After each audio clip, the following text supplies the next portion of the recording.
You are listening to the Gritty Podcast, where we talk about all things gritty.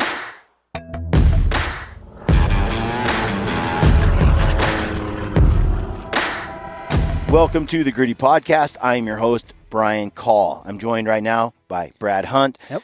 Today's podcast is with our friend Jay Scott from Jay Scott Outdoors, Stealthy Hunter. Yep. And also on this podcast is our friend Hunter Mcwaters with Hunter's Quest Podcast and media. So the four of us, Brad, myself, Ryan, and Hunter, yes, that's four, are headed to Mexico in a few weeks to go chase the gray ghost, the elusive coues deer. This time, it's the rut. January is prime rut for the coues deer. We have prime rut dates that we're hitting Mexico. Yep. And it's paybacks, okay? We got rifles in hand. And I got to ask you, Brian, have you been much more excited for a hunt than this one? Look, for people who have not hunted coues deer in Mexico or Arizona, I haven't been to Mexico yet, but I'm anticipating it's Arizona 2.0, like elevated. Yeah. And we got rifles. Look, I love coues deer. Absolutely am obsessed with coues deer. Yes. And I'm not sure, we talk about it on this podcast, why. There's so many reasons, I guess, but you wonder, is it the deer or is it the location? Is it the deer or is it the animal? Is it where they live? I think it's a mixture of both. You know, like in 2020 when I started, that's the first time I focused on coues deer. Mm-hmm. I mean, I killed a good buck, but I fell in love with coues deer hunting. Like, I enjoyed the mule deer hunting down there. They say it's like the poor man's sheep hunt. Yeah. Some guys will call that out, like, because it's so glassing intensive. Yep. And you're in the mountains. I've heard some sheep show guys kind of talk like that. Ryan thinks that they're not really whitetails; they're actually mule deer. He doesn't call a coues deer an ag rat, because he's like, it's weird because the Arizona mule deer act like Midwest whitetail. Mm-hmm. They're in the low country near the cities. They're near like ag and stuff. Yep. And he's like, coues deer though are in the mountains, so they have his respect. Yep. They're in the Sonoran Mountains. So the mountainous country is amazing. The weather is amazing. Yep. This time of year, we're out here in the snow. I got the bear skins draped over my lap and behind me here, and it's cold. We're all suited up, and, I like my wintertime stuff, but it is nice in the middle of January. I think Ryan's pretty excited, too, because about the exact same time we head down there, it's like in the minus 40s where he's at. So when you hit down south like that in January, it is a pretty special thing to be down there for 5 to 10 days. 15 days where you just soak in the sunshine and the heat. But it's it's not so hot. It's not overly hot. It is winter.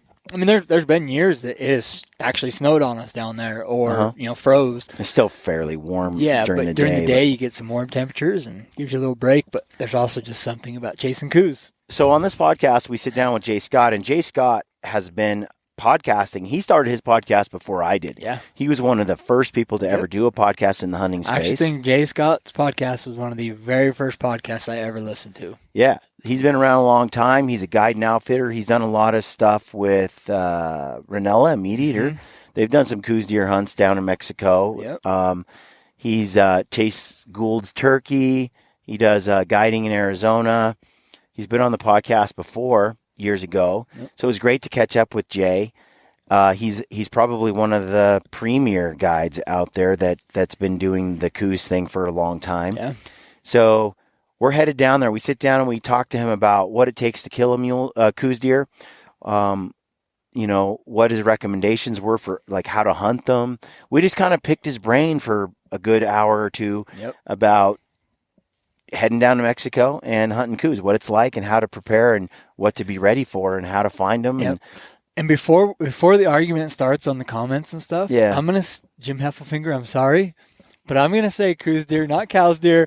I'll never change. Just throwing that out there. People say that, in fact, I see it all the time on shows. I think Ranella, I just saw it. Mm-hmm. So we're hunting coues deer, pronounced cows, actually. Anyway, the coues deer, da-da-da-da. It's like everybody has to, clarify. I don't really care. No, but exactly. It's a cool animal. Mm-hmm. We have been hunting them for years. Ryan Lampers has been able to take 2 with his bow that are Boone and Crockett, I believe. Yes, Both of them are Boone and Crockett scored. I mean, they're well above and beyond Pope and Young. Yep. And I think we established he's like 2 for 2, actually, because the one year he didn't try to kill one. Yep. He killed he stole my thunder on that year. He stole yours the year before. He steals it all the time. But I've really tried hard to really shoot a large, a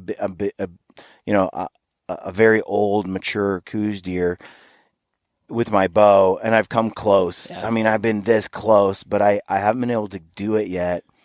But being able to go to Mexico with a rifle and do it is going to be pretty fun because rifle hunting has it's like we're going to be like, if we see a decent deer in Arizona with a bow, we're going for it. Yeah. Every stock is an opportunity. We might be able to be a little more selective with the rifle. In Mexico, I'm expecting us to take our time, man. Yep. Take our time. And when Jay is on the podcast talking about spotting coues deer and all that kind of stuff, and I feel like when it comes to that, between you and I and Ryan, we're deadly glassing absolutely crew. McWaters is going to be a dead weight, but the three of us, sorry, Hunter, the three of us are going to be dialed, and we'll help Hunter along. Yeah. We just have that kind of years of experience. We pick them out when a lot of hunters wouldn't. Yep. So you combine that with an area that's private land in Mexico that no one has been on. Right. I think he said in 3 years. Yeah, and I mean, it's not like it's high fence or anything. They're still wild coues, but we have the opportunity to be where nobody's hunted them. Right. Yeah. Now I've known about the Mexico opportunity for a lot of years, and I've avoided it because it's Mexico. Yeah. And although I have been to Mexico a couple of times, I've gone to Cancun with my wife and had some fun. So, but the goal here was to do it as smartly and safely as possible. Mm-hmm. Go to Mexico, have an adventure, but also do so under the expertise of someone who knows what they're doing.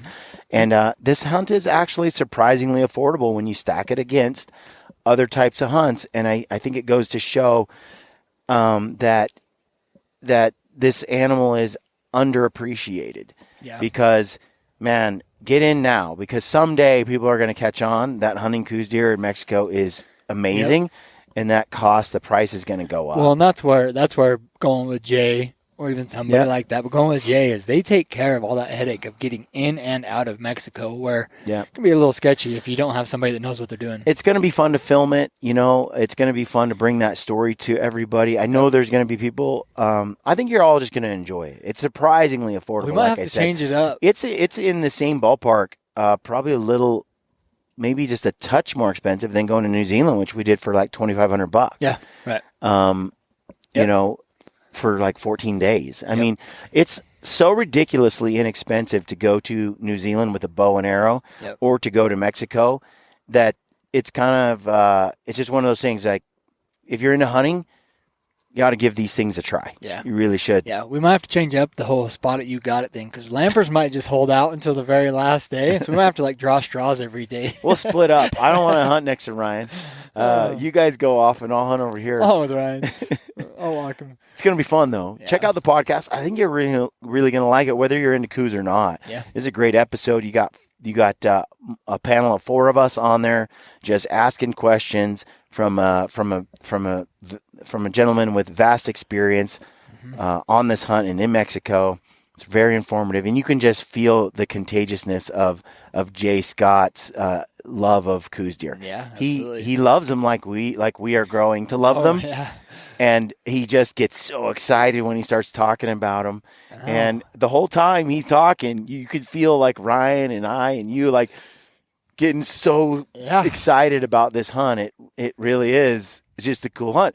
Every year Arizona has become my go-to, and just for the season. Now Arizona is a little harder. We talk about getting tags and stuff right now, and they're changing some of the process, just like they are in Idaho, Montana, Wyoming, everywhere it seems. Yep. So Mexico might be a better for some folks an option when you can't get that Arizona one. Yep. So, but I'm in the ballpark for either a kaibab tag or some kind of strip. Maybe I could. I know I can get one of the best coues deer rifle hunts. My dad's got, I think he's got like Arizona. 9 sheep points in Arizona and like 8 or 10. It takes a lot more than that, doesn't it? It's just certain areas, but I mean, he's got like 10, 11 for maybe 13 for elk. He's got a lot. He's got a lot of points down there. Yeah, Arizona. I mean, that's the name of the game right now. No. But I am looking for opportunities like this in Mexico or New Zealand where I can take some of the same money I put into tags and go have a great adventure and try something new. Yep. You know, where I hate the way that some folks, especially on the East Coast and Midwest, they're trying to come out west and they're not residents and you're not getting tags. You know, getting creative and trying an adventure in Mexico or New Zealand or something might be the ticket, you know. So I like world travel as well. So for me, it's right up my alley. Mm-hmm. But I hope you enjoy this one. Let's jump into this show. Before we do, don't forget about our big giveaway that we have going on right now with Mountain Ops. If you use the code GRIDDY over there, you're going to get 20% off at Mountain Ops. And also, what's great is you're entered to win a $5,000 or $6,000 hunt package with Peaks Teepee, Peaks Poles, Peak Gators, Peaks Headlamp. Yep. You've got Leupold binos, an initial ascent backpack. Yep. And then a $500 gift card to Mountain Ops. And again, the whole bunch of stuff. 20% off is huge right now. Yep, 20% off, free shipping, I think, as well. So go shop at Mountain Ops. Right now is the time. Use the code GRIDDY. Save 20%. Helps us. You save, and you're entered to win a cool prize.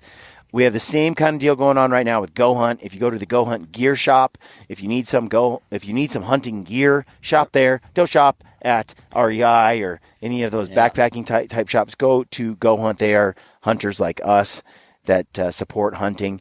Use the code GRIDDY over there. You'll save 10% right now, and you'll be entered to win another big hunt package similar to the one with Mountain Ops. Yeah, you got a nice canvas cutter in there, and you got Peaks Refuel. There's a bunch. There's a bunch of stuff. So you can find out more at the end of our videos right now. We're announcing those as well.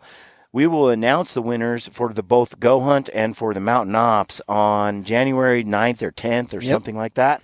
So you got a little bit of time between now and when we select the winner to get in on it. But don't forget, use the code GRIDDY at both places, and you will save, and you'll be entered to win. It's good for everybody. Yep. That's it. Hope you enjoy this show. Let us know in the comments below. Stay gritty. Jay was telling me about his season, his sheep season, and I was telling him about my season. And, yeah, you had a crazy season, didn't you, Brian? I haven't really talked to you much since your last hunts. No, it was crazy. It was good. It was tough though. Like we did our standard sort of over the counter, late season mule deer. It was tough. In 10 days, we saw 2 deer total. Oh my gosh. They were both does. You know, we've been on these migration hunts, in the mountains a number of times. Sometimes we get, on some 180 size bucks and bigger. But then there are literally periods, a couple of times where we've seen nothing. That's tough. So that was rough. And, I would say my late season was rough.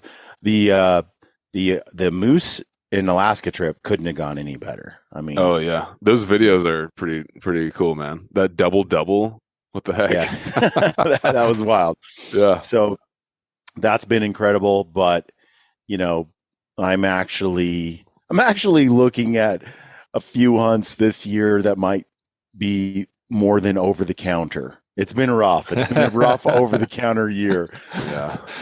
Need a couple easier ones, huh? Yeah, I do. It's just one of those things where you get out, and we've done a lot of those sort of just over the counter hunts in various states. And the idea is you get remote and you put in a little more sweat equity and you can find some special animals, and then time. Ryan and I will spend 10 or 14 days, and it, to find a older age class on some of those over the counter tougher hunts, that's what you got to do. But Right. The last couple of years, especially on the mule deer front, it's just been hard. It's been hard to dig one up. I don't think they're doing great in some areas. That's probably part of it. You had a pretty good hunt with Mark though, didn't you? Yeah, I mean, it was rough. I mean, It was we did get cold. Yeah, Mark got a nice buck and then Paley shot a big. I mean, that's as big as the bucks get in general over there. Paley's buck, she almost shot it 3 years ago. Okay. And it was the first time I filmed the buck. And then last year, she tried to get on it 2 or 3 times. We filmed it. She didn't get the buck. And then this year, she got the buck. When we found him the first time, he had to be at least 4. And when you go back and you look at the video over each year, and we have his sheds as well, he is not much bigger. He's same. He's like a carbon copy year after year after year. He just has a little more mass, but it's negligible. He did not change, and it's just what he was. Yeah, kind of discouraging because you'd hope 3 extra years on a deer that old, he'd put on some even more stuff, but he just didn't. He's beautiful, heavy, big. Is that the one she passed on that hunt you guys filmed where she got her first one? She never passed. She just couldn't didn't get a shot. Yeah. It's the silhouetted one up on the bench. That's just cool. But yeah. And then Ryan shot a buck not too far from that spot years ago, and it's almost a twin. Interesting. Twins. Yeah. Yeah. So I sent you the picture of the one I shot, didn't I? Yeah. That's a big old crusty 2. That's such a cool deer, just the way it's shaped. Yeah, I know. My Uncle Kevin finally fulfilled that dream and shot. Oh, man. I don't know, but it was big. It just had points everywhere. 225 or 230 or something. Maybe bigger. My 226, 228, something like that. Beautiful buck. Beautiful buck. So I'm just like, man, why can't that happen to me, Jay? I'm asking the same question. Why can't it happen to me? Yeah. I hear you. I was happy to see him get that because he's been, taking a lot of people and been on the, guiding side of it. And it was nice to see him personally get one that was, exceptional. I mean, that's one of the, if not the, it's one of the bigger deer shot in Arizona this year. So, I mean, it's pretty neat to see, number one, that bucks, it's always nice for us hunters to see bucks like that. Oh, they do exist. Yes. And then 2, to see a guy like that who's, done so much for a lot of other people, have it all happen for him, because you know how it is. You can be a great hunter, you can be in the best place, and a lot of times that just doesn't happen. So it's nice to see someone that's a good dude just happen to have everything line up perfectly. Yeah. Was that this year? I mean, it was this year. This year on the Kaibab, it was a non-typical kind of freaky looking buck, just a lot of mass, just beautiful, beautiful buck. That's awesome. In the amount of time that, I mean, he's getting old, Jay. He's getting up there in age, and he's my dad's younger brother. And I look at that and I'm like, I'm glad it happened. I think his second biggest buck he shot when he was 17. So there's this one and now this one at each end of his. I'm not saying it's the end of his life, but I mean, there's a lot of years in between that he spent trying to get another deer that broke 200 inches.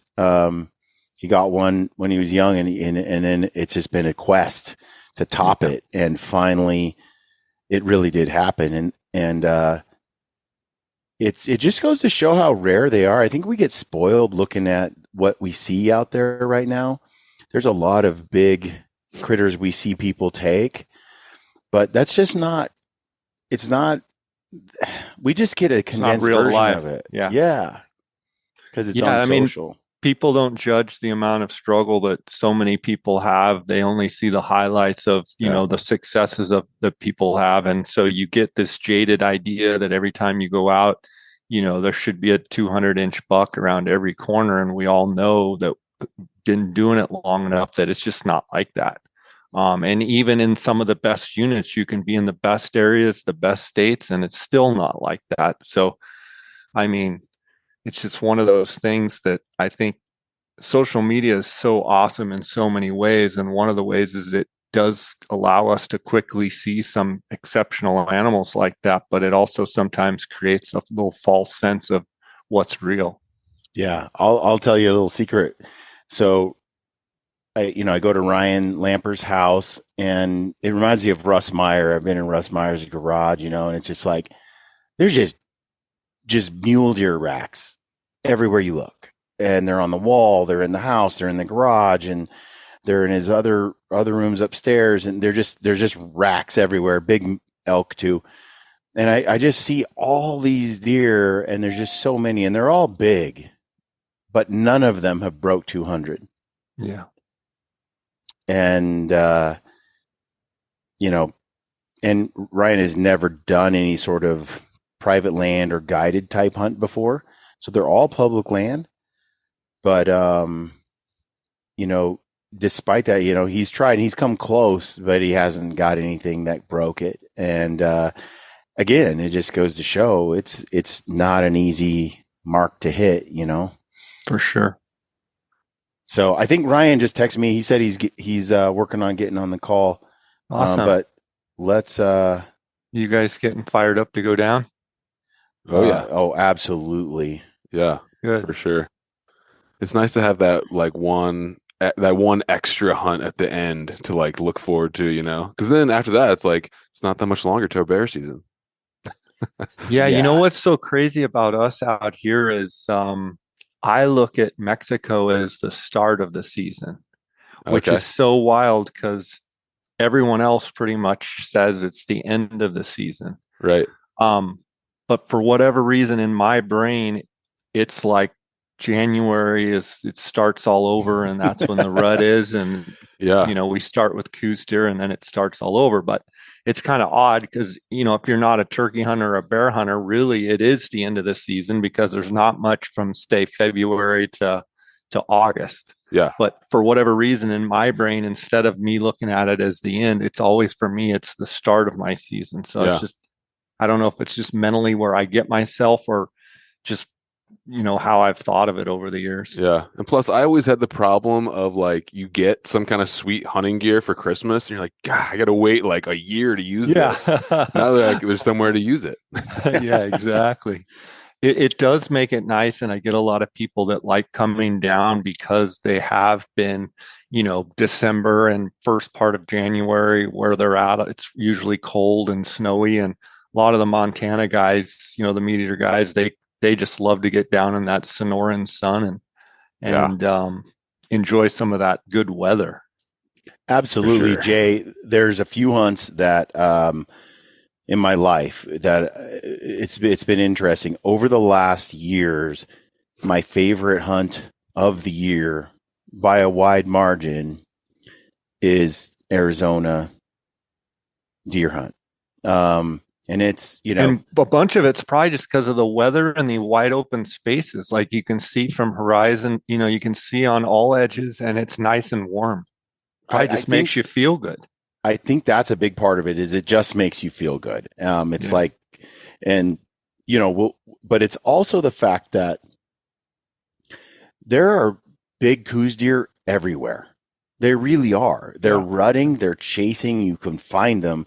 And we'll see Boone and Crockett size coues, and not a soul is trying to bow hunt them. Sure. We got it all to ourselves. Now, if you want to go and hunt a mule deer in the same spot, good luck. It's just a rat race. Orange pumpkin suits everywhere. Yeah, it's just wild. So when we go down there in January and we're just, running around in coues country, we get it all to ourselves, and it's pretty special. Last year was the first time I ever got to do it at all because Brian invited me down with him, and I'd never experienced it before. It was really cool.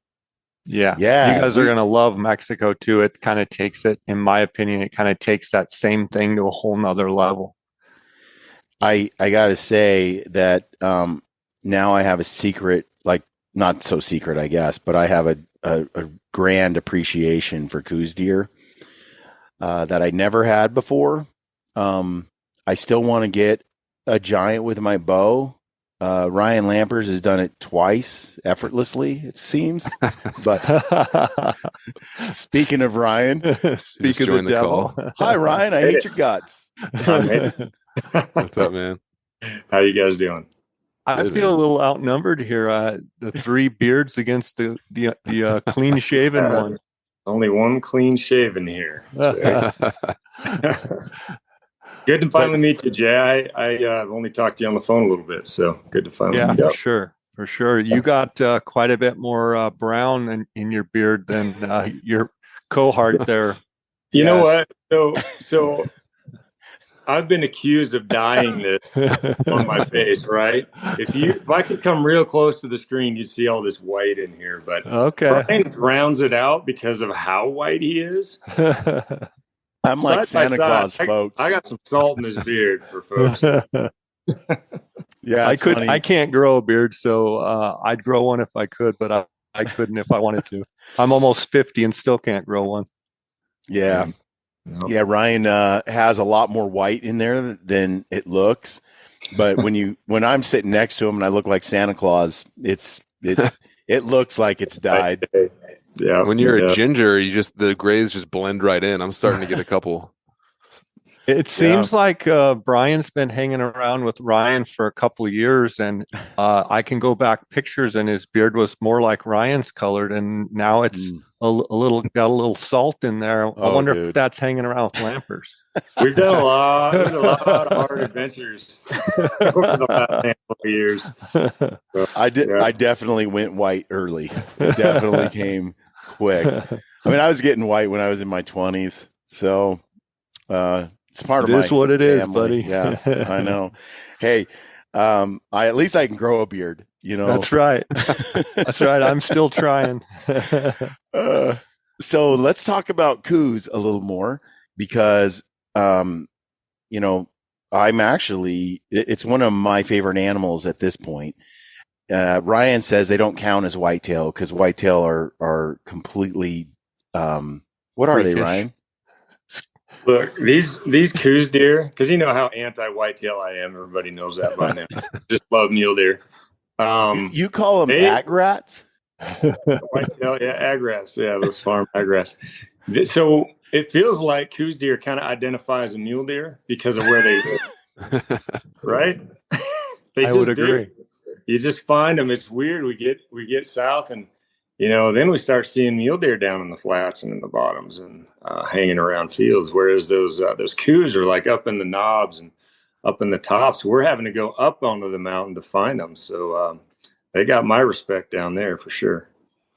Yeah, for me here in Arizona, they're just such a neat animal. And, to be honest, we have phenomenal coues deer hunting in southern Arizona and central Arizona for coues. And 25, 30 years ago, they just kind of stole my heart as soon as I saw them. And, they have that wariness about them, like a big mule deer buck. They've got that sense that, you see a big buck, and I've seen them, just hunker down like that and literally just try and, blend into the brush where they're at, or literally lay down and let people walk by and then get back up and start feeding. And so from that kind of elusive, like kind of sneaky, like we know those big mule deer bucks are, I think the whitetails, the coues specifically, have that in them. The other thing is, your whitetails back in the Midwest and back east, they get so much pressure because of the amount of people intrusion that, with all of, tight quarters and such. I think those big deer just get completely nocturnal. And a big coues buck will also, but they just have a wariness about them. And a big mule deer buck will go running over a ridge and then usually turn at the last second and look back and then keep going. Whereas a coues deer buck, like when you blow them out, I mean, they just seem like they run forever and hardly ever turn around. But yeah, they've kind of wormed their way into my heart a long time ago. And it's nice to see you guys have success with them before. I'm anxious for you guys to get down to Mexico and kind of experience, this will be my 27th season going down to Mexico. And it's always great to see guys like yourself that hunt all over the world and get to go and appreciate what I love and have found to love so much, over the last half of my life. So pretty neat. Yeah, I think, Arizona changed their regulations a little bit, and traditionally that tag has been easier to get, like over the counter. And what we've noticed is with coues deer, there's a lot of them, and there's a lot of high quality, older age class type deer. And when you open it to bow hunting, I think it's one of the best challenges out there. You can go on 2 stalks, 3 stalks a day even as well on an over the counter type experience. It's a pretty special hunt, I think. And it's in mountainous country, not necessarily does it have to be in some kind of flat desert type. It doesn't even look like desert necessarily with the mountains. And to me, I think hunters are missing out that kind of discount it as a species they're not really interested in. And I just think it's getting harder and harder to get some tags, but this is a tag that I think is undervalued. And we talk about this with bear hunting as well. We feel the same way about bear. And if we can shine a light on it and give hunters another time of year, maybe you can't get out in the fall. Maybe January is perfect for your job and what you do for a living, or maybe the circumstances are different. This is such a great, rewarding hunt to go on in Arizona. And now to shift into Mexico, there's another door that's available. I talked to Ryan a little bit before this call, and I was saying, like, one of the reasons Mexico has been something I haven't sprung for is because it's in Mexico. Like, sure, there's a lot of ideas, and you hear a lot of things about Mexico for sure. I can see that being, I think it's most everyone's hurdle that, they some finally get over and some never do get over that hurdle of it being in a different country, and then all of the things that you've heard about Mexico. So it's, completely understandable. It's something I hear about every day when I'm talking to hunters. And so I think, things like this is great. You guys going down is great to just show what a great country it is, how unbelievable the terrain is, and, the people, and the food and the music and just everything about it. I mean, what you see sometimes on Netflix is not a true representation of what I've seen for the last 26 years in Mexico, for sure. Yeah. So I was telling Ryan that I kind of want you to expound on that a little bit, if you could. Tell us about what it's like, and, kind of allay some of those fears or trepidation that some people have regarding Mexico, because in all the years that you have done this, you've set up hunters year over year over year. What has been your experience with this type of hunt? Yeah, so the beautiful thing about this hunt is that all of the ranches are all private property. They're all, ranches where there's cattle on the ranches. So they're all active cattle ranches. It's literally like going back in time 100 years. And granted, some of my ranches have big, beautiful hacienda style houses and, every convenience that we have here in the US. And then you go to some of them and they're, basically a concrete shell, and maybe you have to bring your own cots. And, most all of them have showers of some sort, but some have the little spigot where the water just drips out, and some have, a regular shower. But Mexico is one of these deals that, the terrain is just unbelievable in the coues deer country. You've got, unbelievable yellow grass. You've got your mesquite, your oak, even up into your pines. So from a terrain standpoint, if you appreciate the country that coues deer live in, Mexico, in my opinion, has the best habitat, even over Arizona. The habitat's incredible. But for the most part, when you're talking about what I have experienced over the last 26 years is just great people, great times. You go to these properties, you open a big locked gate, you go inside the property, you lock the gate, you go inside. We've been perfectly safe, never had to worry about any issues. There are travel, safety rules that I do, try and abide by and have. And I think that's why we've had such good success of not having any issues. And the main thing is just not traveling at night, travel during the day. It's no different than say if I was going to Atlanta or Chicago or downtown Dallas or even Phoenix for that matter. I mean, there are certainly places that you go, and if you go at night, you probably will be fine. But you can probably get in areas that if you go at night and you get into areas that maybe you shouldn't be. And so I try and tell all the people that go down on these do-it-yourself hunts and then all of our guided hunts, we travel during the day. We typically get a good start in the morning. Most of the crossings there at Douglas, Arizona, Agua Prieta, Mexico, and we start early in the morning. We go through the police, we go through the military, we get our guns checked, and then we're just traveling on the highway. If we can, and we've got a group, we travel together. If one person stops, you got to stop along the side of the road and, get a drink or go to the restroom or something. We all stop and we just kind of go together, and you just don't run into issues there. For me to say there's not bad guys in Mexico, that would be a lie, because there is. We all know there is. But the reality is they don't want anything to do with us. They are doing whatever they're doing, and they really don't want any interference in what they're doing. So they just mind their business. We mind ours. And fortunately, we've had great hunting, both for Gould's turkey and for coues for many, many years. Yeah, I was I was a missionary in Japan, LDS missionary in Japan when I was 19, 20, 21. And so I lived there for a couple of years, and it was interesting. I would run into Japanese folks that are like, "Oh, I want to go to America, but it's so dangerous. Everybody has a gun. Everybody has a gun. It's dangerous." They see on the news, only the bad stuff. Yeah. They see the streets of Chicago, and they see downtown LA, and they see all these kind of, and whenever a Japanese person is killed, it's on their news, not ours really. And so they had this idea, and I was like, I grew up in Oregon City, Oregon, and I would say, well, yeah, if I went to downtown, the streets of Chicago, that's a lot different. You can't just say the whole United States is Chicago. It's not.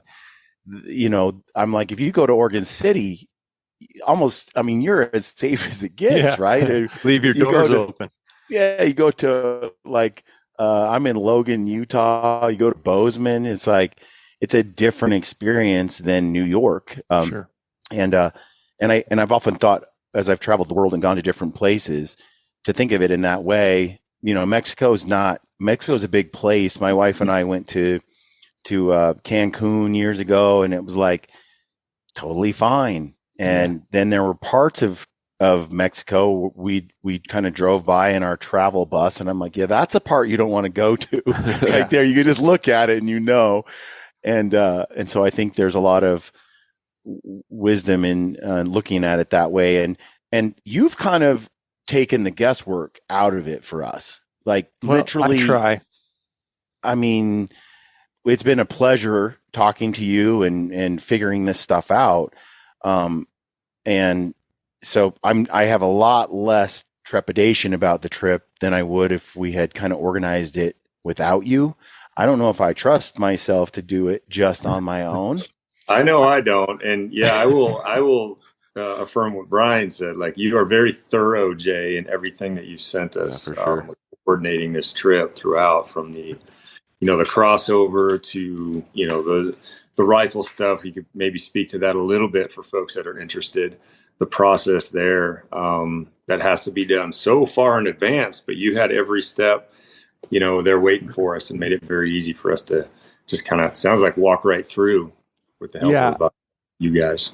I've tried to make it where I really want everyone that goes to get the same experience that I've had for the last 26 years. So I try and look at each group that goes. I try and look at how would I want it if I was going and not knowing the process, and I think that helps when I have my people at the border that are going to help walk through, from getting your truck permits to getting your vehicles inspected to getting, the police to come and check your rifles, and then, get all of that border stuff, through, and then drive over 1.5 miles over to the military, get your rifles checked at the military, but where you've got someone that, does all my crossings and has for years. She knows the whole process, where she can take you guys and basically help you along in the process, and then get you to the military and walk you in, help you there.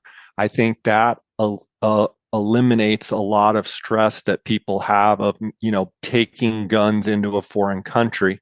And then from there, being able to have my escort that takes you from that point, from the military, driving with you on the highway, driving you to the ranch, getting you settled in at the house, helping you get, acclimated. Because the reality is, guys like you, I just need to get you to the property and get you to the house, safely, successfully, and then turn you guys loose and let you guys go enjoy, the hunting and the terrain and, the sunsets, everything that goes with being in Mexico. So I'm glad you guys have felt like I'm thorough, because I'm that's just kind of my personality. I really like to cover everything extensively. My wife will shake her head and say, I beat a dead horse about 8 times. But it's just the nature of how I like to do it. And so had some success. The Meat Eater guys have been going for years. I think this is their 8th season or something. And it's just important for me, for everyone, to get that great Mexico experience, because everything about it is fantastic. There's some years when we shoot bigger bucks than others, and there's other years where but it's, the experience is still awesome. I think one of the beautiful things about being able to hunt Mexico, specifically in January, is we're getting to hunt with a rifle and getting to hunt coues deer and mule deer, for that matter, during the rut. And we all know here in the US, some of these hunts, hunting turkey when they're gobbling, hunting elk when they're bugling, being able to hunt these animals when they're chasing and rutting, is really what makes Mexico special. So you're able to hunt with a rifle during the rut. And the interesting fact about that is, if, let's say, you went down in October when they weren't rutting, you would probably have a totally different experience of going days and maybe seeing 2 or 3 does, maybe not seeing a buck. So being able to hunt them during the rut is awesome, because these bucks are out chasing does and they're pursuing does. And so they kind of let their guard down, like most animals do. Ryan loves hunting big mule deer. When you can hunt them in the rut, they give the hunter just a little bit more than, say, the other 11 months out of the year, where they're very difficult to see, they're difficult to find. And with that being said, though, because they're running around and chasing does, sometimes getting these bucks killed is tough, because they will run does and chase does up and over a mountain, back across, back over, all day. They're just chasing and running. And there's been so many times when we found a really good buck, and, just trying to get the animal, one, to stop where you could actually shoot at it, but even stop running, 500-600 yards up and over the hill, back around, circling. I have a story. My cousin here in Arizona had a buck. Dar was with him, and I was kind of up above, and this buck was chasing this doe and chased her around this point, and boom, boom, boom. My cousin's known for shooting a lot and not shooting well. And the buck goes around the point, comes back about 5 minutes later, boom, boom. And the buck keeps chasing the doe, never even looks up. I finally called down on the radio. I said, "What in the world is going on down there?" And he says, "Your cousin won't let him stop. I need this buck to stop." Dar's telling me, he goes, every time he comes by, he goes, And I can tell they're down there arguing with each other. And I can hear my cousin go, well, he won't give me a chance. He just keeps running. So finally, on about the third go around this hill, this is an hour later, the buck chases the doe around again, and he finally stands still enough for Jimmy to shoot him. But that's a scenario that you guys probably will run into here on your hunt, because you're going to be hunting, the prime dates, what I would call the prime dates. The moon's going to be, fairly dark, and you're going to get some of that rutting activity. I sure hope you do. But one of the challenges is you guys got to keep your eyes on those bucks at all times. Let someone always be watching them, because they are so slippery. It's unbelievable. Yeah. And one thing kind of you mentioned before earlier too, which is once you start kind of looking into these like destination type hunts, it's really hard to find stuff where you can go DIY. And, there's nothing wrong if you want to hire a guide. I'm sure people can do that through you too. But there's not a whole lot out there for this kind of thing where someone says, okay, here, go for it, which is pretty cool. Yeah. I mean, it for me, coues are an awesome experience because it's a real glassing oriented animal where you get to get up on high points and really glass. And if you guys enjoy glassing, you're going to really like this hunt. But then not only we've all gone on great glassing hunts, but then you add in the fact that they're rutting, they're moving around. You've got a group of does and a small buck, and he's kind of chasing them, and you're just kind of looking around, not paying attention. The next thing you know, boom, the buck of your dreams is standing there. He comes in, chases the doe for a second, and then walks and turns off. And I've seen him just turn and go off, and you're like, he's going to come back, and you're watching him and he's just walking away. Nope. He just checked those does and he's off somewhere else. So it adds this whole element of like, all right, we're looking for really big bucks, but we know that when we find them, we have to get them.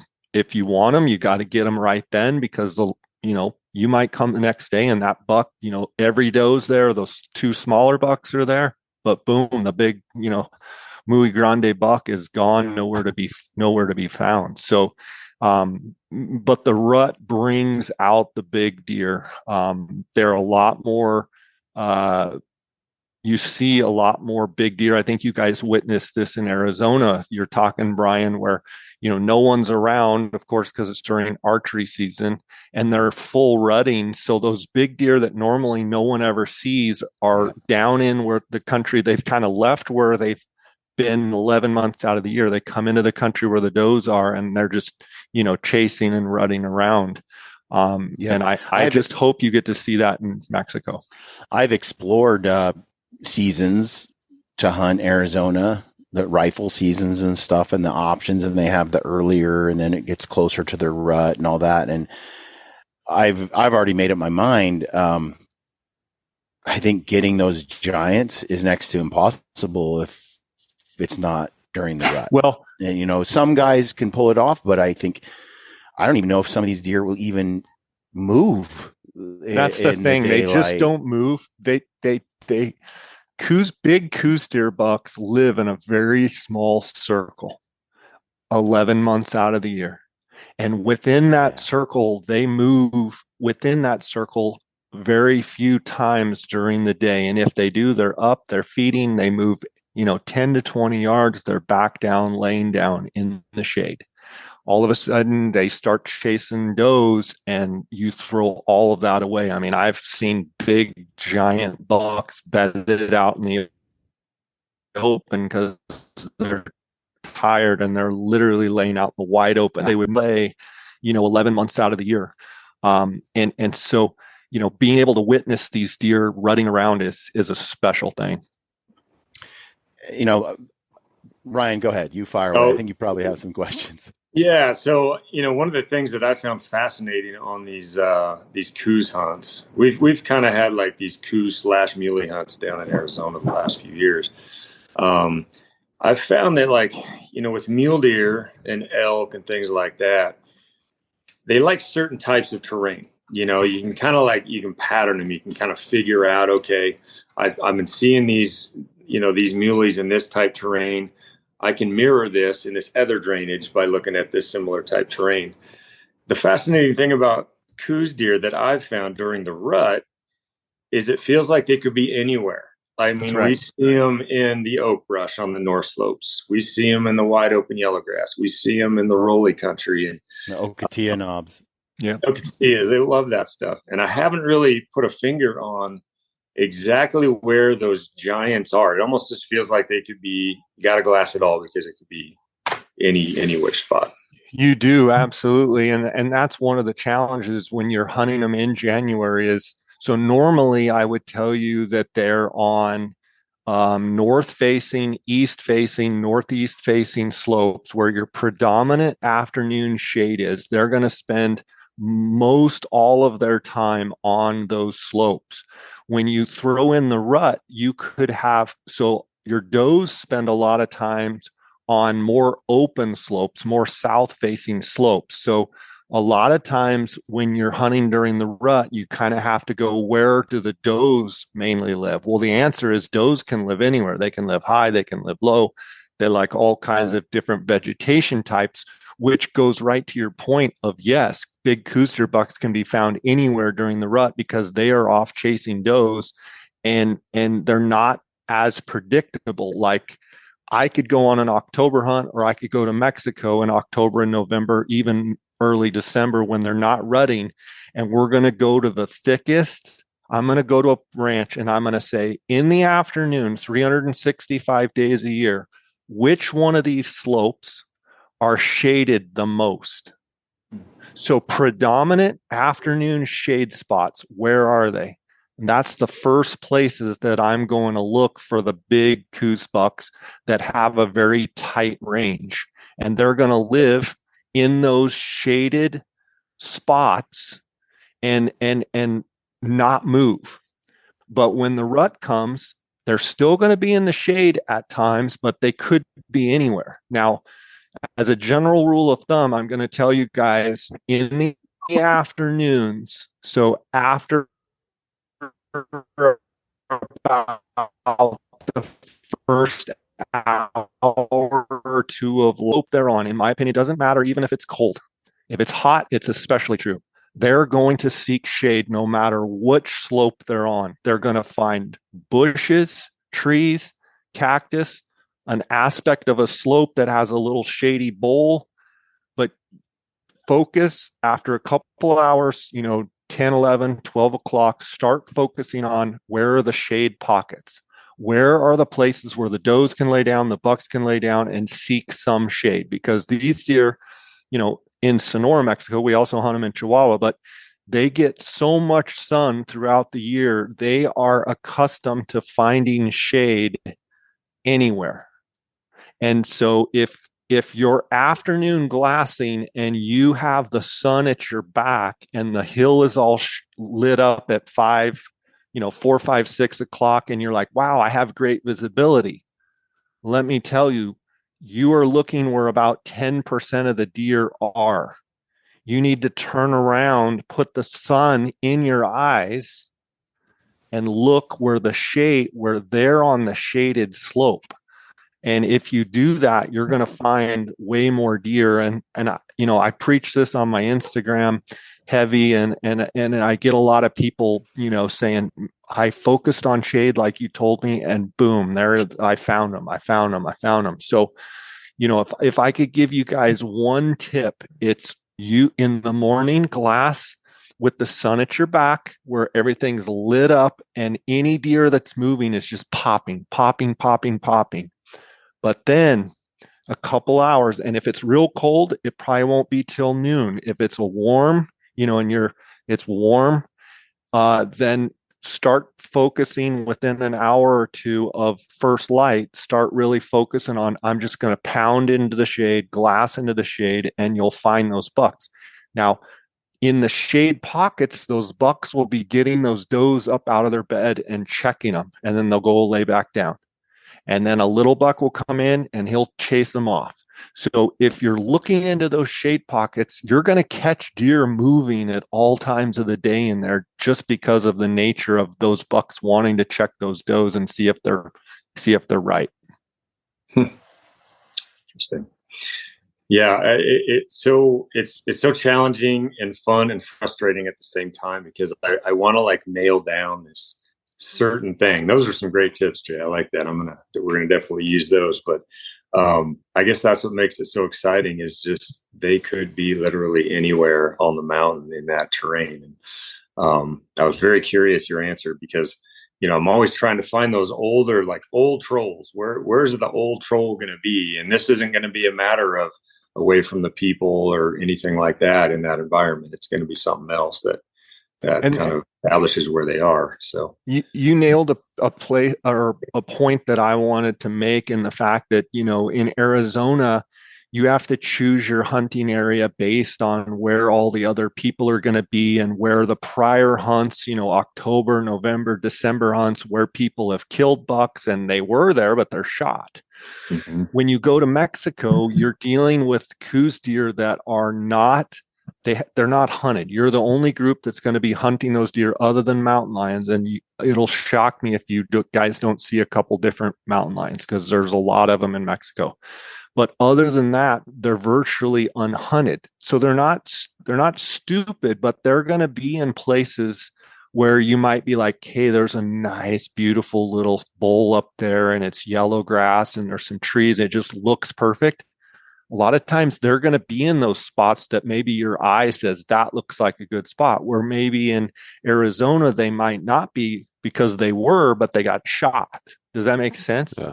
So that's what's so fun about going to Mexico, is I feel like you're able to hunt these animals where they're not getting the outside pressure from other hunters. And so you can kind of like hunt them on their terms. And, I've learned so much about how they move and how they travel and what they like to do. But once I finally grasped the concept of really using the light in the morning to just really, so almost every time I'm going to be glassing where the sun is just coming over my back and I have a big view and I can just be really working, the pockets and such. But then as it gets warm, I just start turning and start looking in those shade holes and shade pockets. And once I've done that, years ago, it's really helped me find bigger deer. Do you rotate your ranches from year to year? How do you ensure that the pressure is so light like that? So like in your example, all of my do-it-yourself ranches, you guys are the only group to hunt that ranch. So no one's in there before you, during, or after. And so the ranch is exclusive to your group. So in essence, it's almost like your own lease and your own property. So in your example, the ranch you're going to next year, another group of 4 guys might be going to that ranch, or last year, another group of 4 guys. But that brings up another point. These ranches all get surveyed by a wildlife biologist, and the wildlife biologist comes in the way that they allocate tags for these ranches is they actually go out for 2 nights with a spotlight, and they spotlight eyeballs. So they literally count eyeballs. No kidding. Yeah. Huh. And they count deer, and then they come back and they go, well, it's, 10,000 acres and I saw X amount of eyeballs. So we're going to give you 10 tags. Or we're going to give you, it's, in my opinion, it's not like super scientific. It's like just kind of, I saw some deer. Yeah. This landowner is a very influential person, so I'm going to give you 24 tags. Yeah. And the one of the hardest parts for me as an outfitter is trying to talk to my owners and explain to them that, in my opinion, the wildlife biologist gives them way more permits for their ranch than should be harvested. And a good rule of thumb is you should hunt half of the amount of deer that the ranch is allotted in most cases. And that's, you could go and shoot deer from, 2, 3, 4, 5, 6 years old and shoot them and probably fill that amount of tags. But if you did that for 2, 3, 4, 5, 6 years, you would literally have no older age class bucks. So I'm a coues deer nut, but I'm a big coues deer nut, meaning I like big deer. So I try and manage all my properties to put the least amount of hunters on the property in order for me to get the lease on the ranch. And I do lose some properties sometimes because other people will offer more harvest and more tags. And it's frustrating to me because I want everyone to get that experience of that, 100-inch buck or bigger. To me, kind of 100 is like, say for mule deer, like that 180-inch or better.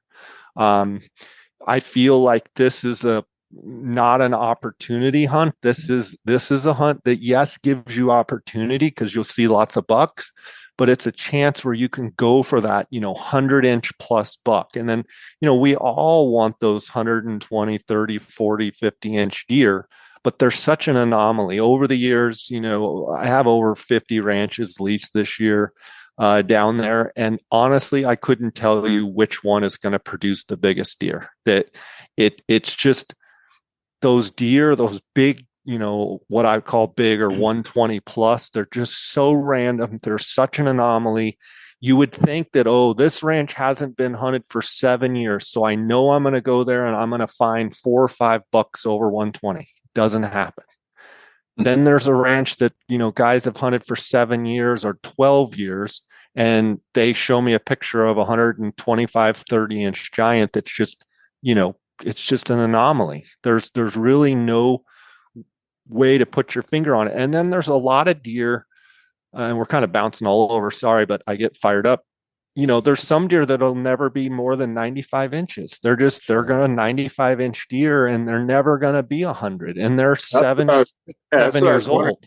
Is it a genetics thing? Is it a predation thing on the older age class, or some just don't get past that magic 100 mark? So the answer to that is yes on all of them. I think predation is a huge thing, and you'll see when you get down there. Like I said, I'll be really shocked if you guys don't see multiple lions. These deer are constantly being chased and hunted by lions, and coyotes, bobcats, but lions specifically. And so that's why they're super wary. They're always looking. They're always watching their back trail. You'll see them feed, raise their head, look around, they're super jittery, and boogery. And when they're bedded, it's like they're on crack. Like they're just looking around. It seems like they can never relax. They're just constantly think the lion's going to sneak up on them. You can just sit there and watch them, and you'll see a bird fly up that you can see because you have a wide angle, and a bird flies up like 30 yards from them. It's like making a noise in the tree, and their head just swings in there.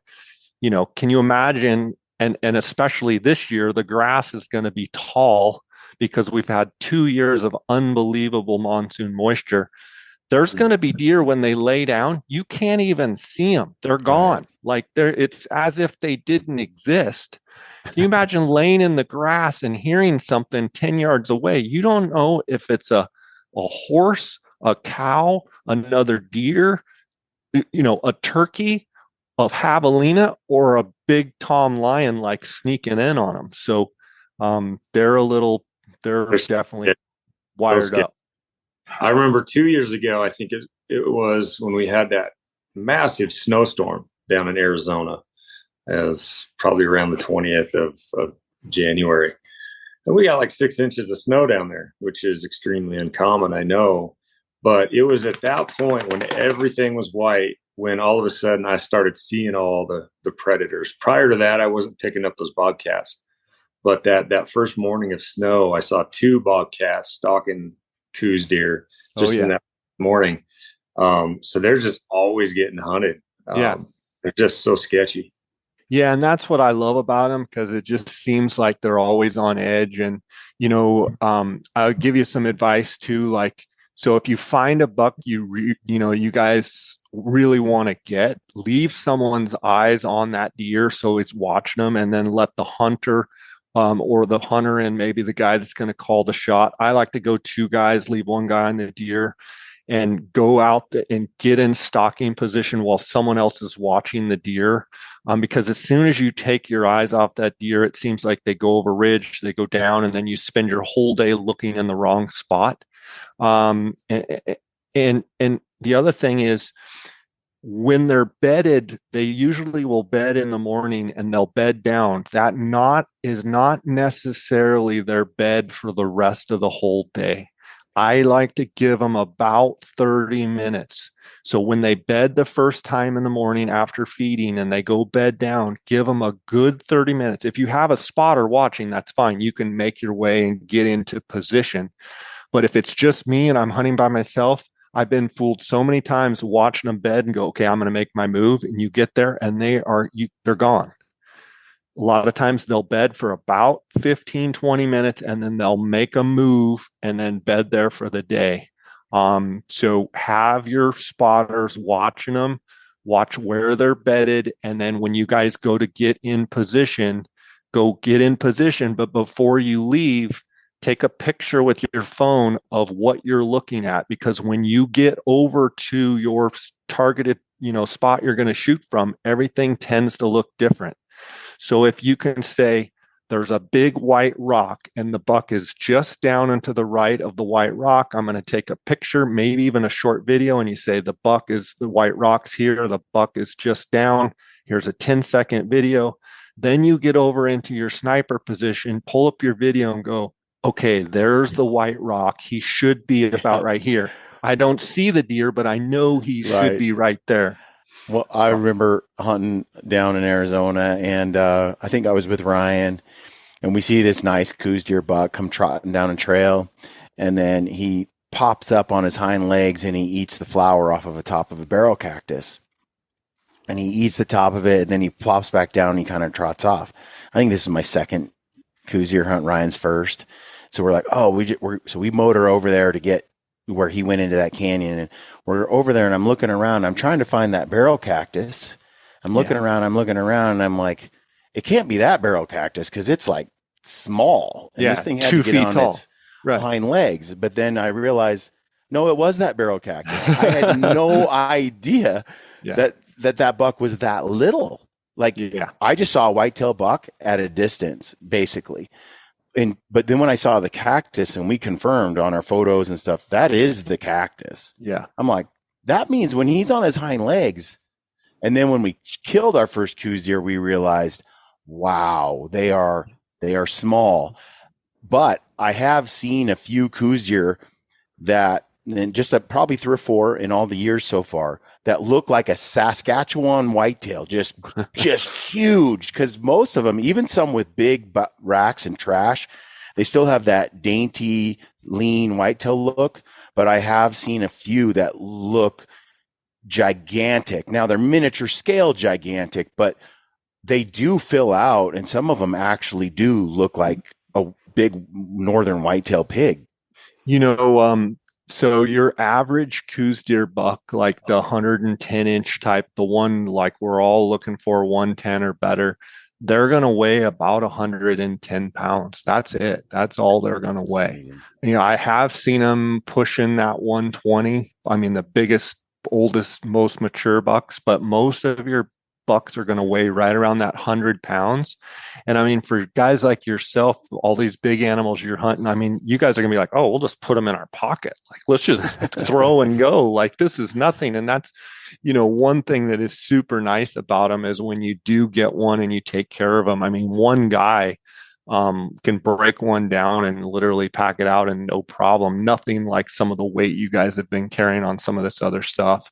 But I will say that, a coues deer buck that's 100 inches or bigger, in my opinion, has a whole different look than the rest of them. Like, no matter what kind of binos you have, if they're mounted on a tripod and you can see a predominant rack, like you don't have to go, is that a buck?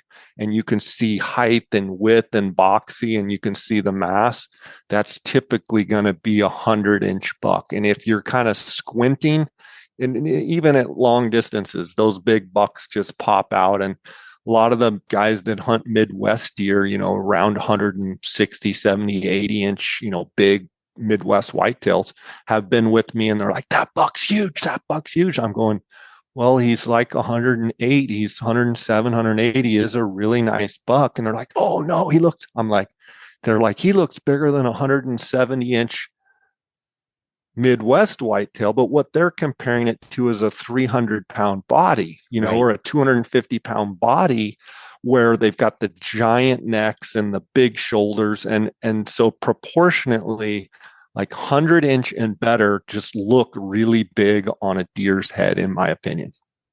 That's what I was going to ask. I was talking to Ryan ahead of time. The hardest part for me, when I've been looking at coues deer is, let's say I want to shoot a 105-inch buck and I see a 90-inch buck or 90, look, I can't tell. It's like you're talking 10 inches overall here and there, a little inch here. It's not a vast 120-inch buck or 110-inch. There's not a huge difference between 100 and 120 is what you're trying to say. Right. And so how does you just nailed a few things just now, but how do we know that, we really, really want to find that unicorn, and I don't want to accidentally shoot a 90-inch buck? How do I not do that? A good rule of thumb is you've got to have long main beams and long points. And I know that kind of sounds like, well, that's obvious. It's not, though. If you look at the eye guards and break the buck down and you're like, it has to have at least 2-inch eye guards. We want them 3 to 4. 5 is great. Like, that's getting exceptional. Look at the G2s and you're like, I need at least 7. They have to be 7. We like them 7, 8, 9. And then look at the G3s. They got to be at least 7 inches. Look at those 7-inch. So, a lot of the 80 and 90-inch bucks will have, inch eye guards, and they'll have like 5 or 6-inch long points, and they'll kind of look the same. You need that next level where you've got the big beams, because percentage of score on whitetail is beams and point length. So look for eye guards, look for, 7+ inch G2s, 7-inch plus G3s. The other thing that will mess you up is narrow bucks, because you picture a buck that's narrow, right? Mm-hmm. You've got your spread credit, which if he's narrow, he's getting hosed on narrow spread, but his beams are going to go like this, and they're going to go, well, they look like they touch in the front. Well, yeah, he's only 8 inches wide or 10 inches wide. So go for the bucks that have the width and those beams that come around. So you want like 17-inch plus main beams as a minimum to have those 105. But when you start getting into that 17-inch beam, 3-inch eye guard, 7+ inch G2, 7+ inch G3s with any kind of mass at all, you're looking at a buck that you're gonna know. So another just simple rule of thumb is, like, if you're looking at it and you're like, well, 105 and better, most people, they go, this is a big buck. Now, to me, it gets kind of hard when you go from 105 to 115 to 120, because they all start looking big. But a general rule of thumb is long main beams. And really the only way to get long main beams is to have a fairly wide buck, with those ears being, 12, 13 inches wide. You want at least that. And then you want that wrap to come around. Then you want to have long points. If I had to choose one, I'm going to go with a buck that has long points, because in most cases where buck has long points, the beams are at least 16. Like they'll be 16 to 19. It's very rare to have a buck with super long, 3, 7, 7 plus that doesn't have, 16 and a half, 17-inch beams. When you start getting those bucks that are wide and really good beams, but then the points are short, those are the bucks that scare me, because general rule of thumb is long points to me make everything in a buck that you want to shoot. If you look at it and you're like, man, the G2s are just short, well, then he's probably going to be smaller than what you think. I've shot 2 coues deer with my bow, and I was pretty proud of those. And then that's fantastic. Shooting any coues deer with a bow is fantastic. Yeah. And then Ryan shot 2 coues deer with bows, and they're like Pope and Young Booner. And so I just, on this hunt, it would be nice if I just shot the biggest buck. I mean, that's kind of that's what he's where he's going with this. I think you deserve it, Brian. That's right. I like where Jay's coming from. It's my turn. But Ryan has shot it's interesting you're describing these antlers, because Ryan's first buck has deeper tines. Correct me if I'm wrong, Ryan, but deeper tines, a little taller, not as wide, but quite a bit of height and quite a bit of tine length. His second buck has just mass for days, ridiculous eye guards, and super wide. But the points coming off of it are that classic kind of whitetail points where there's not much there. Right. I'm not sure which one though. I think one might score better than the other, but I definitely prefer the wide, massy, thick looking freak show. And that's what I was going to tell you. The difference between 100, 105, 110, 115, there's so many different variables. Like I feel like a big mule deer buck, let's say 180 and bigger, you can kind of cookie cutter it and be like, well, they're going to be about this wide. They're going to be about this tall. But coues, like you said, Ryan's got one that's heavy and the points aren't as long, but he's heavy and got great beams. And then he might have one that's more narrow, but the points are long. So it's kind of like, well, which one does score? I say go for the ones that have the most mass, because mass hides length. And when you have something that is heavy, they look shorter than they actually are. They're actually longer. So go with that mass. And if you're not seeing that mass, the first thing that the lack of mass tells me is the deer is young. When you get that buck that looks, dark antlered, a white antlered buck is going to be a younger deer. If you see dark antlers, chocolate, and everyone laughs at me because I nickname, that's chocolate. I just like every big buck you see is chocolate. I'm like, yeah, because I like the chocolate colored, like the big coues bucks. Most every big coues buck you see has dark, heavy antlers. Interesting. And so look for that, like there's what Jay was talking about when he's like, this is the heavy, dark, wide, good beamed buck. Lampers, what do you think? The first one I took had that chocolate look to it. It's got much darker antlers, and it's really odd. It almost has a blacktail rack to it. It's not your classic whitetail at all. It actually forks. So it's just like a nice, heavy, dark colored basket buck that you would shoot on the coast of Oregon or something, whereas the other one is very classic whitetail. But what I think is so cool about the antlers on those coues is they're just like, they get so wavy, and there's bumps and knots and stickers and just crud all over them. Just like old trolls. You can just tell that's the older they get, especially Ryan, like when you start getting into those bucks that are like 5 and up, you start getting the wave of the beam, the curl, the little extra bumps, and maybe not scoreable, but like nubs off their beam. And, bucks, coues bucks that are 5 years old and older, those are the ones that keep me up at night and I dream about. Much like guys that like mule deer, thinking of those big gnarly bucks. But if you go enough, eventually get a chance to see those 120, 130, 140 inch deer. They just look totally different. Like it's totally, your eye just is like, oh my goodness. And, someone will be like, well, what does it score? And you're like, get over here. It doesn't matter what it scores. Just they look totally different. Like every 120 inch deer that I've seen is just like, I'm in love at first sight. And they're like, well, Dar will be like, well, is it like that buck that I shot? I'm like, just get over here. And then he gets there and he's like, oh yeah, you're right. It's a giant. I'm like, yeah, thanks. What else can we expect to see down there, Jay? You mentioned some turkeys, and you'll see some Gould's turkeys. Yep, okay. You'll see some javelina. You'll see some Gould's turkeys. You'll see some coatimundis. That's what I was asking for. It's wondering if coatis are down there. Yep, you'll see some coatis. You'll see bobcat. Be very surprised if you don't see a lion. You'll see some golden eagles.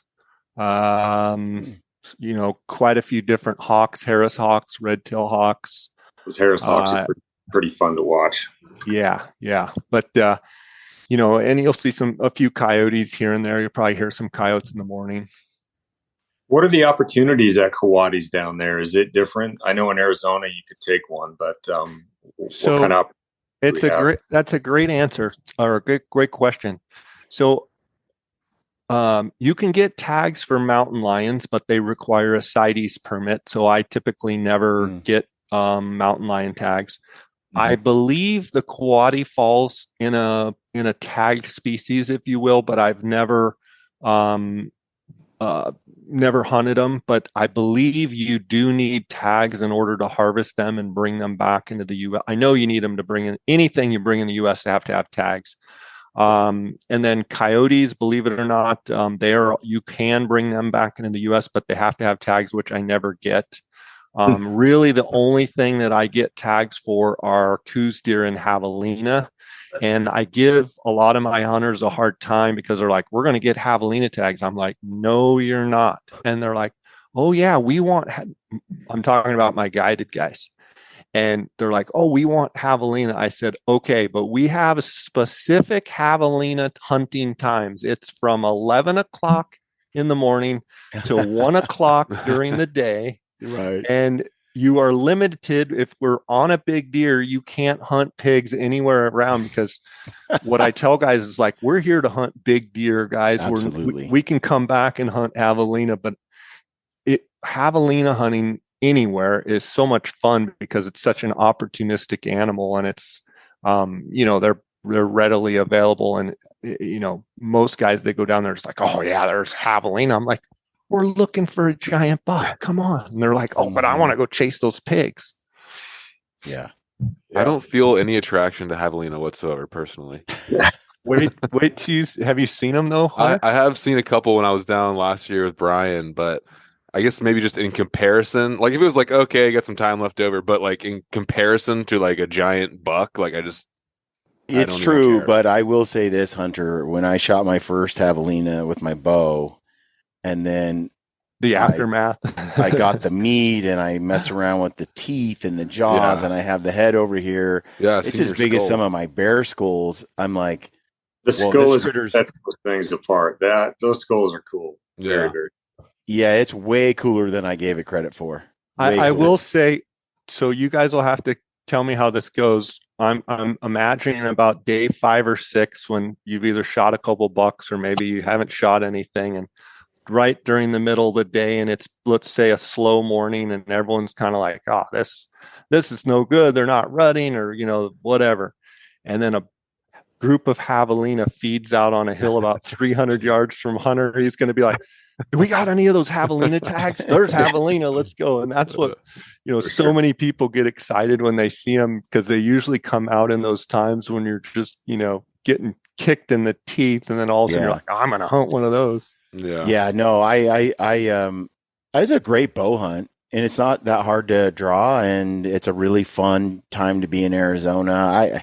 I can save it for Arizona for sure, but they are cooler. I think they're way cooler than Ryan. You thought the same thing. You're like, I'm not going to chase those javelina. I didn't even bother applying to get that tag. I was all in on deer, so I did. But then last year or 2 years ago, I saw you take that one, and when we got it back to camp, you guys were breaking it down and just seeing what those skulls look like. I mean, they're crazy cool. how the teeth come out. It's just an awesome. So you made me rethink like applying for one here in the next couple of years. And just to be clear, I can get javelina tags, and I do have groups every year that say get us javelina tags. And I'm hard on javelina because I'm such a deer nut and want to kill big deer. And it's like we are taking away from precious time that we have to kill big deer and find big deer. But for everyone out there listening, if you say, hey, I want to come hunt coues deer and I want javelina tags as well, I can get you as many. You can shoot as many as you want. Meaning you can say, hey, I want 3 javelina tags. And the owners different owners say, hey, javelina is worth X to me. And some owners say, hey, that javelina is worth Y. But there's no limit or anything on how many you can shoot. You could shoot a couple if you wanted to. I think on an extended trip, who knows, maybe we will get lucky and we'll take some great bucks. We fill our tags in 4 or 5 days, and a couple extra days at the end with a javelina tag might not be so bad. It's such a lighthearted animal to hunt and so much fun. We've had fun over the years hunting them in those circumstances, Ryan, where we've killed out and guys are like, let's just go hunt pigs for a morning. And it is fun for sure. Real quick question. How sensitive are the coues to gunfire? Like, let's say it's, a couple days in and we see a buck that looks good to me, but none of these guys want to shoot it because it's too small or something. Like, if I shoot, is it going to blow the area out, or what's that like? They're not very sensitive to shooting unless you shoot close to them and then go up and recover a deer. You might blow a deer out of a basin, but one thing, coues are so habitual. In other words, they live in basically an 800-yard circle their whole life. So a good rule of thumb, and especially in Mexico, is if you jump a big buck, now not as much during the rut, but if you were hunting in December and you jump a big buck and he runs up and he's flagging and he goes over the top of the hill, I would bet you that I could go back away from that area, 5, 6, 7, 800, 1,000, yards away for the next 2 or 3 days and find that exact buck, because they have those pockets they like. But to answer your question, it's a big ranch where you're going, big giant ranch. You can shoot and do all that, and they don't even know what it is. I mean, they don't hear rifle shots. So it's not like they take off running. I'll tell another story on my same cousin, love him to death. We were down in Mexico about 15 years ago, and there was a buck that he wanted to shoot. And it was like 107, 108 inch deer. And we found it in the morning. And it was me and Dar, and my cousin was the last one to fill his tag. And I'm up on a point sitting, just getting baked in the sun, watching this deer all day. Dar and him are down in shooting position. There's kind of the theme there that Dar's always with him as the shooter. And they're getting baked in the sun. And this goes on from probably 9:30, 10 o'clock in the morning, 2, 3, 4 o'clock. And it's just, one of those warm days where it's in the 70s and that snoring sun's just beating on us. Dar comes over the radio and he says, your cousin's got an idea. I said, I'll bet he does. He says, he wants to shoot in the tree above the deer. I said, you just tell him to just keep laying there and we're going to wait till dark and this deer's going to get up. About 15 minutes goes by. It's just hotter than blazes. It's just sun's beating down. I've got my sombrero style hat on, just trying to seek any shade I can. Comes on. Your cousin is very adamant that he wants to shoot into the tree above the deer to get him up. I'm like, you can tell my cousin that never works. Never works. About 2 minutes later, he's saying, even though you say it never works, he wants to give it a try. And, I'm like, I've been sitting on this knob for 6 hours. No, you're not, Dar, you're in control down there. And he says, well, I'm not really in control, but I'll try and do my best. About 5 minutes later on the radio, your cousin says he's going to shoot into the tree. So that's what he's doing. I said, okay.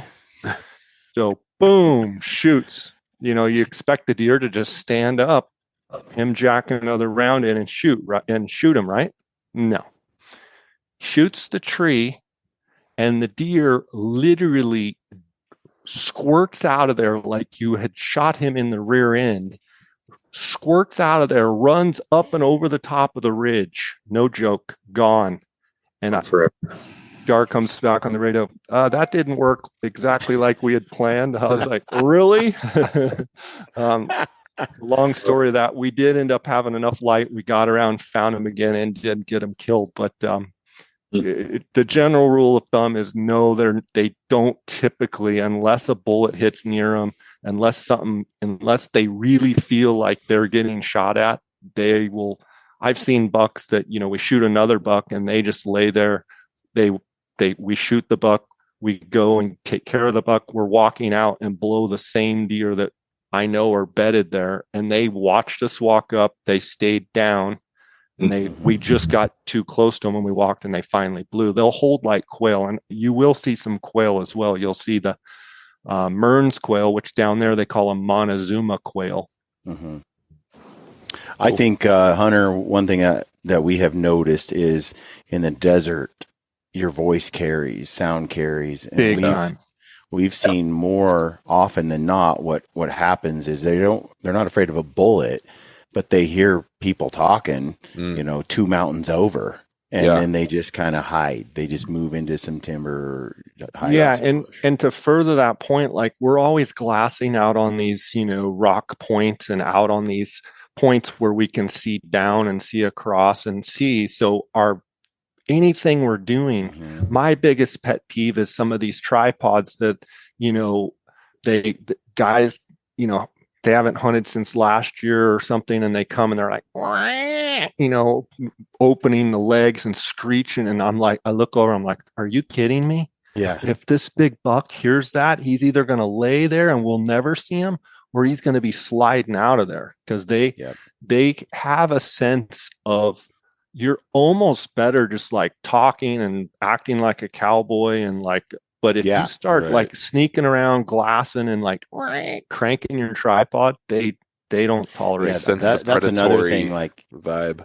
Yeah, Hunter, you and I, we just drove right by him, in the side by side and talked. Hey, yeah. One of the biggest bucks I saw was like right next to the road, and I was driving by, and I was like trying to jump out and grab my bow, but they're used to the border patrol down there just cruising by, and as long as you seem like border patrol, they're chill.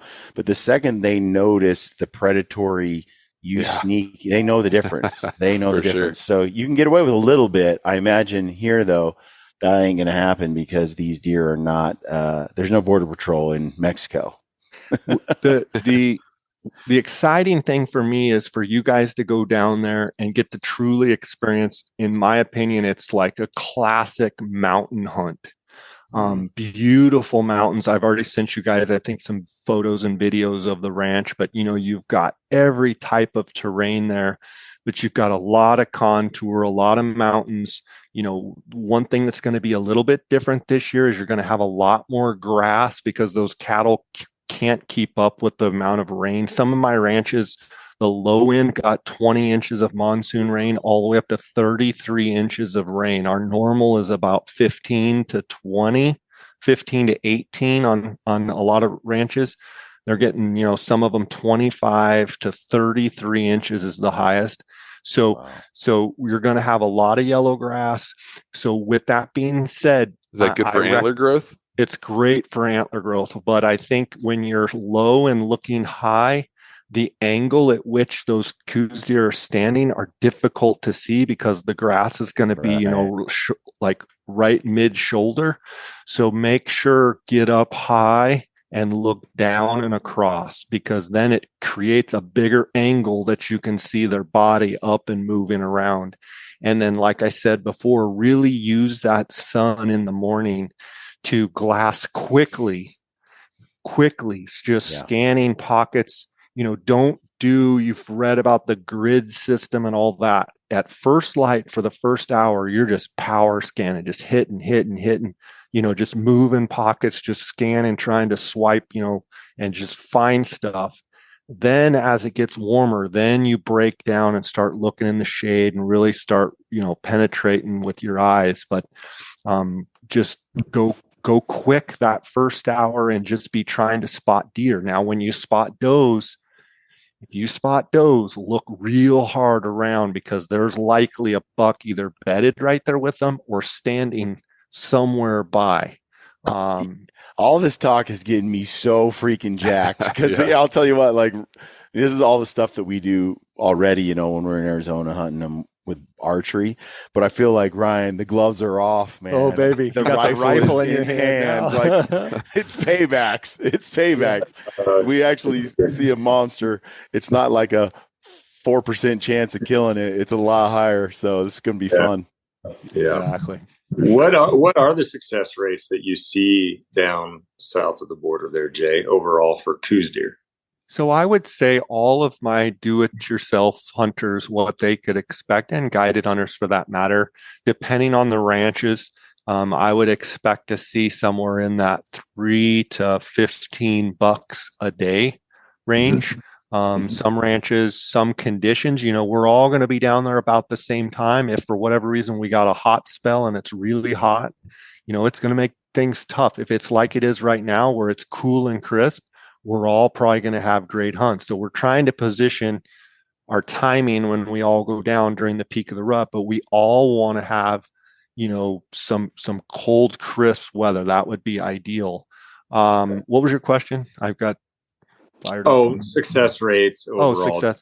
So I would say if someone comes home from this hunt without a buck, it's because they didn't want to shoot one, or because they shot so many times they couldn't hit them.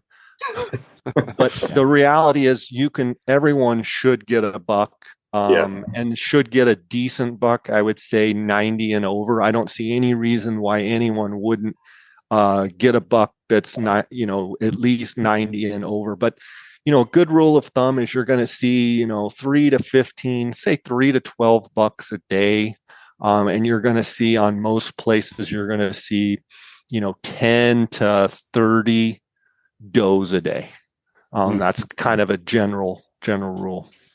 Nice. I'm excited. This will hunt unpressured animals. It's always the goal. That's kind of why we have to, like, every once in a while we need a layup, don't we? Yeah. Well, this will be my very first time ever hunting private in my life, and so it's going to be a treat. But I love seeing this, so I'm excited for it. Oh, one more question. Are there any regulations on suppressors coming across the border? So that is a great question, and I get it a lot.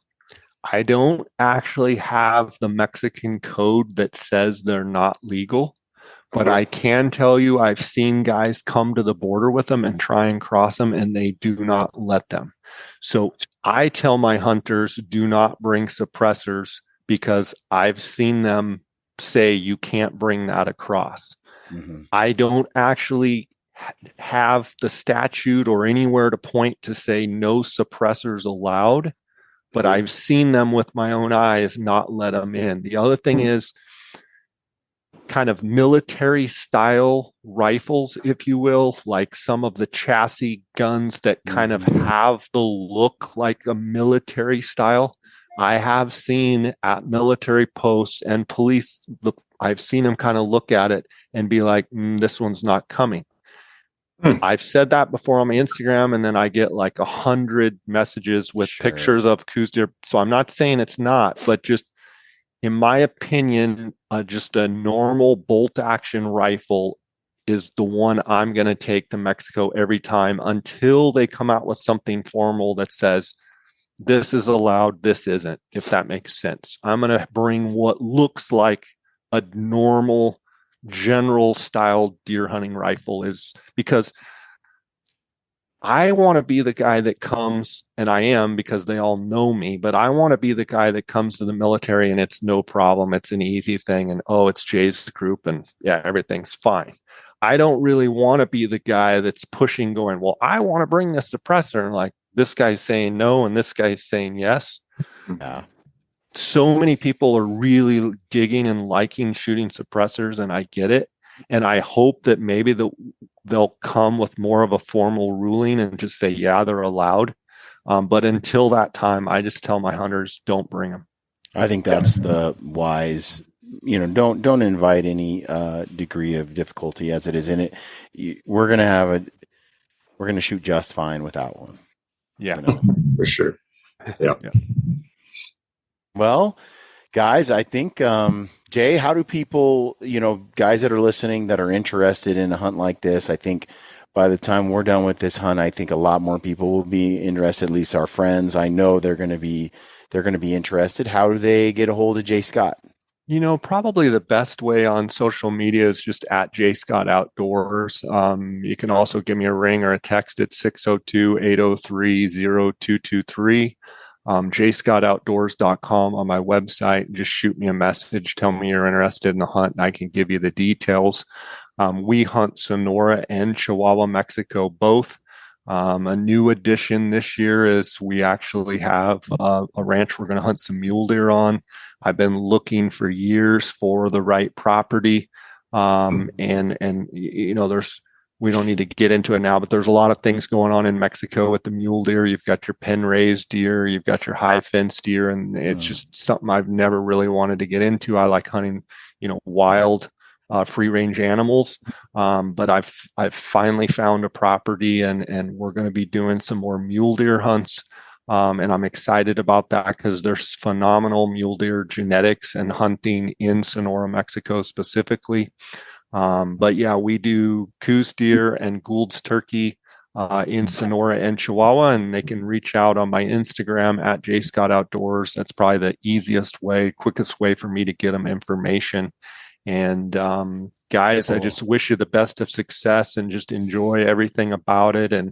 And hopefully I'll be getting some messages from you as the hunt goes on. And one thing I'll tell you, it's like other hunts. I mean, it can get tough. It can get great for a couple of days and then slow down and then get great again. And so it's there's not 120-inch buck under every tree. You're going to have to grind it out. I really feel like if you can, really spend all day out there glassing and working, you're going to find some really nice bucks. And I know you're going to enjoy yourselves there. So I have no doubt. Thank you, Jay. Much appreciated. Guys, take care. Thanks for having me on. This was fun. I'm all excited. I always get juiced up when I talk about coues deer. I can tell. Thanks, Jay. All right. Have a great one, Jay. All right. God bless. Take care.